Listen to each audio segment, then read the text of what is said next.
behalf of Chris and the family, I would like to welcome you to what is a celebration ceremony. So you can all smile. I want you to look around for just a couple of seconds. Just look at everybody. Everybody look at each other.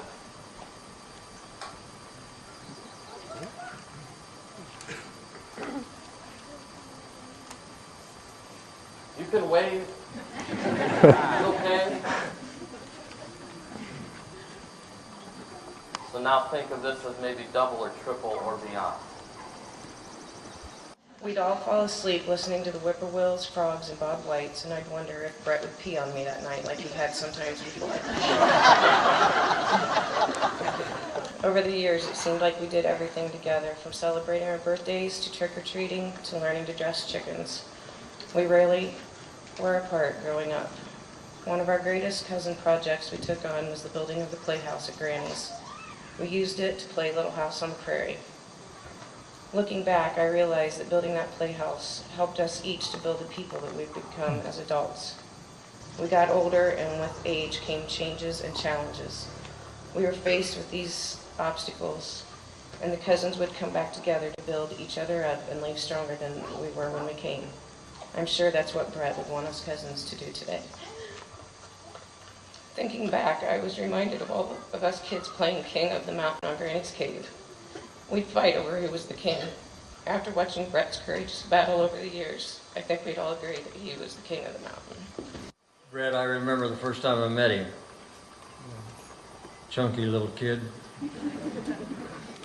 Walked in and says, I'm ready for my lesson, Mr. Williams. I says, well, let me hear what you got. He started playing, and I knew right then and there was a kid who would go far in his life with just his music, whether it would be as a teacher or whether it would be just as a listener and a fun thing to do. Then when I found out Brett was going into music, it made me one of the happiest men around because I knew he would be tremendous at it. He had the imagination, he had the will, he had the drive.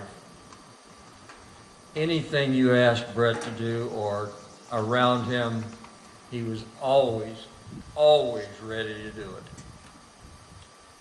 I felt very privileged to have him as a colleague, a friend, and a student.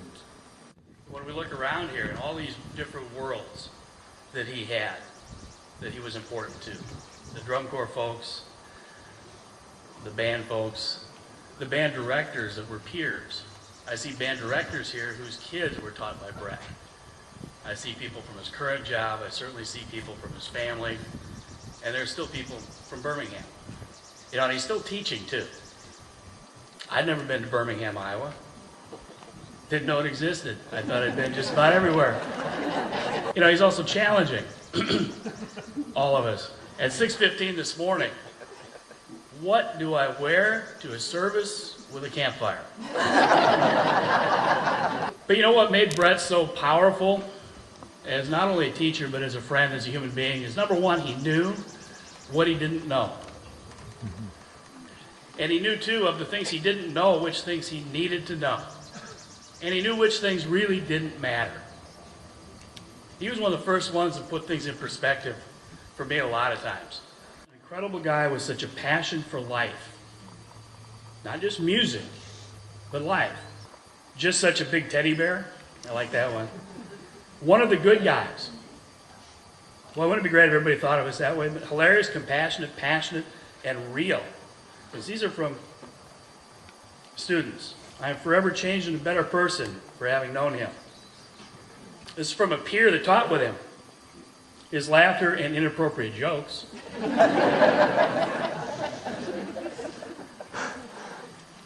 Helped my kids develop character. I remember him down to his sandals and shorts and suntanned legs, wispy hair. He was an amazing gift to every kid he ever taught. But that's really who he was, as we all know. We know him in a different way, in a different world, but we all know the same Brett. And I think we're all better off for knowing him. I remember when our paths first crossed. You were a student teacher. I couldn't distinguish you from the Newton students. The students thought you were cute and knew more about marching than anyone else. Fateful summer a few years later, we needed a director. You stopped your journey to the U of I grad school to come help us out. Come on, you really wanted the job instead, didn't you? We both took a chance. You were eager, but perhaps a little naive. Together we took the first steps towards healing and moving ahead, wanting the best for kids. And the first year was tough. And Uncle Don was there trying to help you out, keep you out of trouble. We had to have a little heart-to-heart. Okay. It was more of a come-to-Jesus meeting. But soon that challenging first year was over, and the program began to grow and flourish again.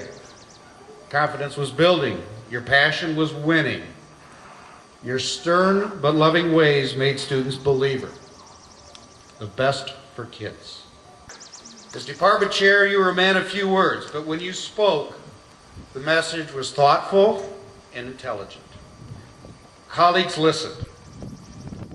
Leaders lead by their actions. Teachers teach students regardless of the subject. Yes, Brett, I think band trips are good for the program and the kids, and yes, I agree kids deserve the best. But Brett, kids need to be in class too. The other staff members do have a point. Inspect the students' luggage? I see a potential problem here. Make sure your own luggage does not get inspection. And Brett, make sure you take the instruments along this time.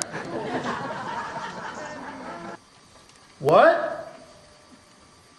Your band needs new uniforms? How many are we talking about here? Millions? At least tell me what you're thinking about in terms of types of uniform. T-shirts, shorts, sunglasses, and sandals. Go for it. And thanks for everything.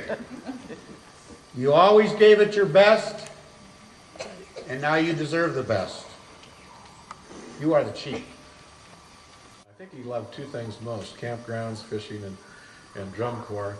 Actually, drum corps is nothing but a group of people looking for a campground. They just spend most of their time doing that. So. The first time I met Brett, he was a Central College student. Delightful to have on board with us throughout those years at Central College. And I could tell right then that Brett was a Pied Piper. He did this wherever he went. He always involved parents in the program. He got parents to do things that nobody else could. You talk about involving parents in education. He was a master of that. They just gravitated towards Brett. It was his personality, his sincerity. I saw Brett work directly with students, watched his band programs grow, and the wonderful things that he did, both with Iowa schools, with students, and with the Colts. A few weeks ago, I visited with Brett in the hospital. And of course, Brett, he's in pain, you can tell, and he's not feeling well. His first questions were, "Guy, how are you? How are you doing?" Brett, how you doing? His usual answer, "I'm hanging in there." So, Brett, now we're trying to hang in